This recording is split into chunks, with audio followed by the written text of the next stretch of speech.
Hello guys! Hello!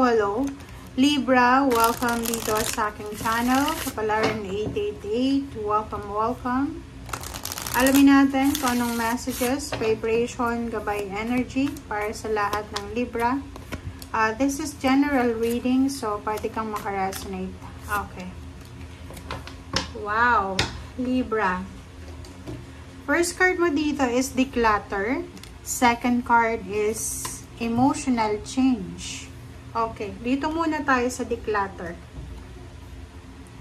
Sa declutter na to, Libra, sinasabi na mas magiging maganda daw ang pakiramdam mo and magiging focus ka kung bibigyan mo ng oras ang sarili mo na alisin yung mga bagay, sitwasyon, tao, emotion, habits na hindi mo na kailangan.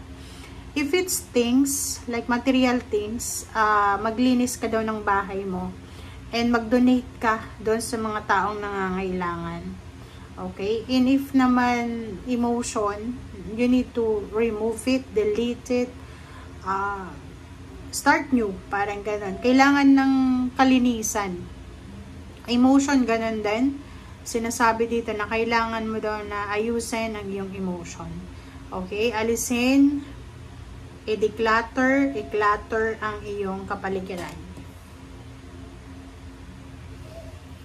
Okay, next card natin is employment change. Dito sinasabi ng barahan na yung career path mo daw, Libra, ay papunta doon sa higher direction. So, parang makakapag-isip ka na lumipat ng trabaho or sinasabi ng baraha sa'yo dito na kailangan mong baguhin siguro yung pangarap mo, yung priorities mo, yung passion mo, yung life purpose mo. So, yung employment change na to, makaka-resonate lang to sa Libra na pwedeng nakapag-desisyon siya na hindi na magtrabaho or maybe nakapag-desisyon siya na lumipat ng business, lumipat ng trabaho, ng country, ng province, or anything. Dito sinasabi ng baraha sa'yo na kailangan mo daw magtiwala na itong mga pagbabagong ito na gagawin mo ay makakatulong to sa'yo para kumbaga mawala na yung mga old and kumbaga makapasok ka na sa pagbabago. Okay?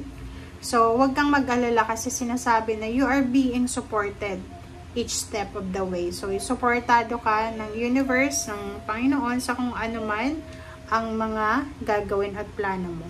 Okay?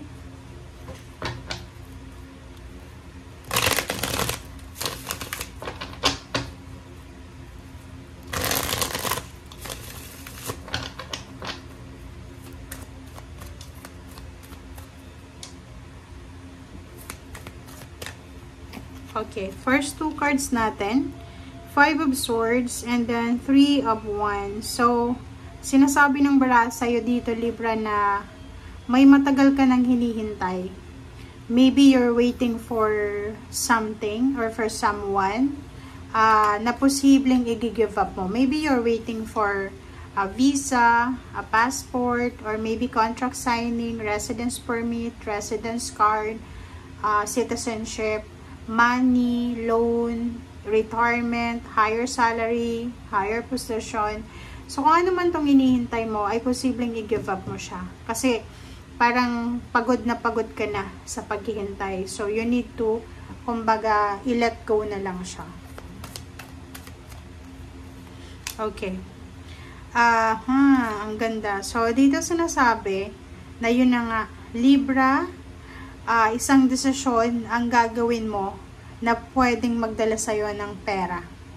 Isang maganda, isang napakaganda, napaka-positive na desisyon ang posibleng gagawin mo na pwedeng magdala sa'yo ng salapi. So maybe isang desisyon na matagal mo nang pinag-isipan ang pwedeng magbigay sa'yo ng maraming pera. Like negosyo, kung gusto mong magnegosyo, di ba? Okay. Dito naman, sinasabi sa'yo ng baraha, this is Queen of Pentacles. Sinasabi ng baraha sa'yo na if you are, kumbaga, manifesting financial success, sinasabi ng baraha na kailangan mong mag-take ng risk. Okay? Kailangan mong magdesisyon, kailangan mo mag-take ng risk. And huwag kang matatakot daw. Diba? Sinasabi ng baraha, love life, mayroon ditong single na Libra, na posibleng mapapabayaan niya na yung trabaho niya because of relationship. Or mayroon ditong Libra na posibleng mag-resign dahil siya ay makakatagpo ng isang mayaman na manliligaw. Or maybe may Libra dito na kumbaga empleyado ka siguro, or maybe may business ka, but because of relationship, possible na i-let go mo siya, possible na Five of Swords mo siya, i-hang, or hindi mo siya ituloy. So, halimbawa, kung ikaw ay napangakuan ng iyong boyfriend or girlfriend, maybe may kausap ka, maybe foreigner siya, pwedeng bibigyan ka niya ng pera para makapagsimula, umalis ka lang dyan sa trabahong pinagtatrabahuan mo. So, mag-iingat ka, Libra. You need to be careful. Okay? Maging careful ka. Bakit? Kasi, meron ditong Four of Swords, pero, nasa, reverse siya. Yung pamilya mo, yung family mo, ay posibleng nagkakagulo. Siguro, maraming pinagdaanan ka na problema. Family problems, maybe yung asawa mo, anak mo, may mga bisyo, ganyan, ganito. And, yung iba sa iyo dito, huwag kayong papakampante. Yon, Libra, makinig ka ha.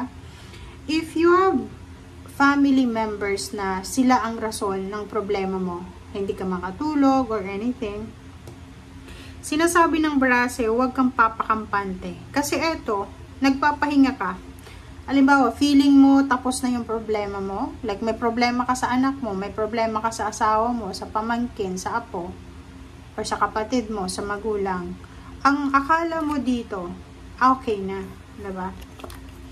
Ang akala mo, okay na. Masaya na yung pamilya, happy-happy na, may pera na, may trabaho na, parang ganon, may bahay na, lupa, kinasal na. But ang problem dito, tingnan mo, andyan pa rin yung trigger. Diba? So, parang, eto kasi reverse siya. Eto yung upright. Pag upright, sarado na siya. Diba? Sure ka na peaceful ka. Pag upright kasi, sinasabi na, halimbawa, nakaranas ka ng problema sa pamilya. Halimbawa, nakulong yung anak mo, yung asawa mo. Or maybe, may nangyaring hindi magandang pangyayari sa pamilya. Talagang, pag Four of Swords na upright, talagang siguradong tapos na to. Wala na siyang relapse. Kumbaga, be not. Wala na siyang relapse or wala nang susunod pa. But if it's reverse, sinasabi ng reverse dito na uncertain to eh. You don't parang magtiwala. Okay? Hindi ka dapat magtitiwala. Hindi ka dapat patulog-tulog. Kasi pwedeng maulit, pwedeng mabago, pwedeng masira ulit. Masaya ka dito, pero careful tayo kasi hindi natin hawak. Lalo na kung hindi mo naman hawak yung isip ng mga kapamilya mo. Okay? Thank you guys for watching. Bye!